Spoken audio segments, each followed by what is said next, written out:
Today we will do a poem, A Tiger in the Zoo. Okay, this poem is written by George Leslie Norris. This is Leslie Norris. His full name is George Leslie Norris. Okay, he was a prize-winning Welsh poet and short story writer. He is considered as most important Welsh writer of the post-World War period. Okay, here in modern era, the writers are divided post-World War, or post-war, or before war. Okay, so he is post-war period writer, and his literary works have won many prizes.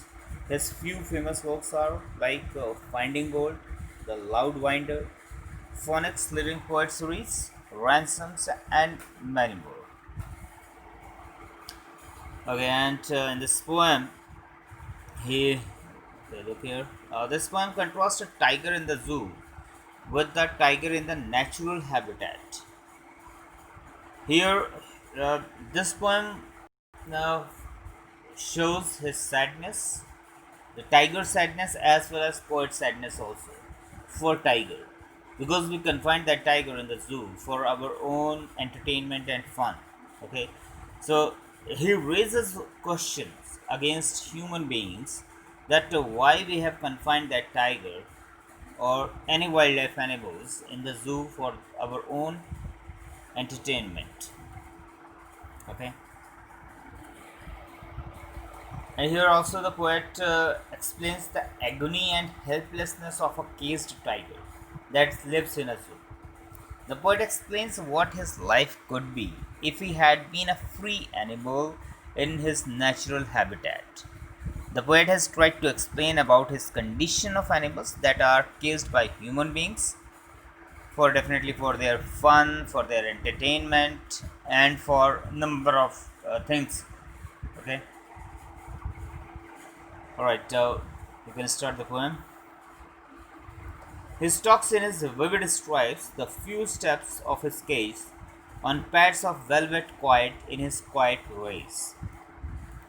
Here in this stanza, the tiger is in the zoo, and he stalks in his vivid stripes.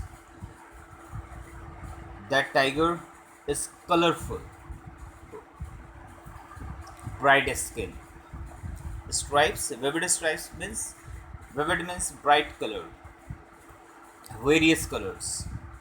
Stalks is follows means it has tiger has that vivid strips, that colorful skin, the few steps of his case, but he can only walk few steps in that case because he is confined in that case in the zoo on pads of velvet quiet.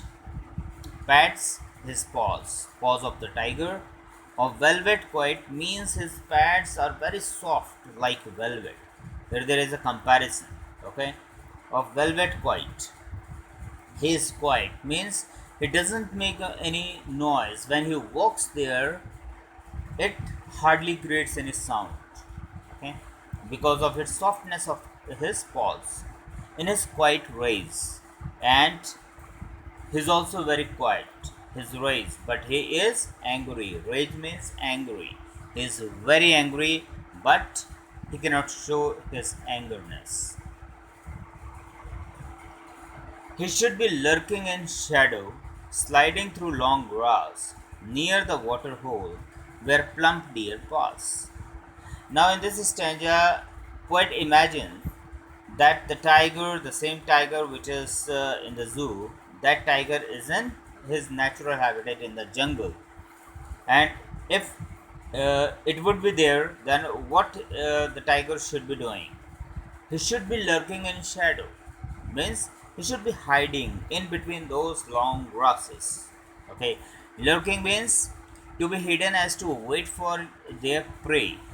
Okay, so he must be hidden there in the long grasses and in that area nearby water bodies, okay, where deer passes through to drink water from those water bodies. So it must be hiding there, okay, and waiting for its prey. to attack on it. He should be snarling around houses at the jungle's edge, baring his white fangs, his claws, terrorizing the village. And another thing which he should be doing, that is, he should be snarling around houses at the jungle's edge. Those villages which are nearby jungle, he should be visiting those areas and terrorizing those villagers. Snarling means creating those warning sounds. Okay. Bearing his white fangs. White fangs means white teeth. Those big white teeth. And his claws. Okay. Bearing without covering. And these things must be terrorizing those villagers who lives in those villages which are nearby those forests. But he is locked in a concrete cell. Now this is in reality. Poet comes back again in the zoo where that tiger is locked in that concrete cell, in that concrete zoo, which is very difficult for tiger to break. His strength behind bars, and he is very powerful, but because he is bounded, he is confined behind the bars, his strength is locked in those bars. Stalking the length of his cage. Now he is following the length of the cage. He is walking in the cage and always trying to come out of the cage. He is thinking to come out of the cage, but it is very difficult for the tiger to come out of the cage because that length is even more than his strength. Ignoring visitors, and he ignores all those visitors which visits him because he knows that he cannot do any harm to these visitors, and it's useless to show strength to these visitors. He hears the last voice at night, the patrolling cars, and stares with his brilliant eyes at the brilliant stars. He hears the last voice at night.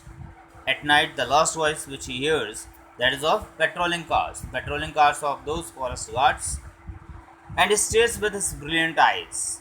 He is so sad. The tiger is so sad. Okay, but there is light in his eyes. At night, the tiger's eyes shines like stars. Stars also shines. That is why this brilliant here is shining eyes. The tiger's shining eyes at the brilliant stars. Here, the comparison in between the tiger and a star, and there is the comparison one similarity, that is both shines. Okay, but the difference is also there. What is the difference here? That is, stars are free to move anywhere and the tigers are confined. They cannot move here anywhere. Okay. So here the poet wants to convey the message to all human beings that we should not confine any wildlife animals, okay, for our own enjoyment, for our own entertainment. Well, I hope all the students that you should have understood this poem. Let's move to the questions.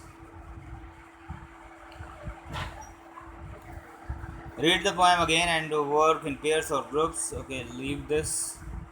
Hardly any questions are there, I hope so. Notice, second question is, notice the use of a word repeated in lines such as these. On pads of velvet quiet in his quiet rays. Second one, and stares with his brilliant eyes at the brilliant stars. What do you think is the effect of this repetition? Okay, such effects poet always use to beautify the poem.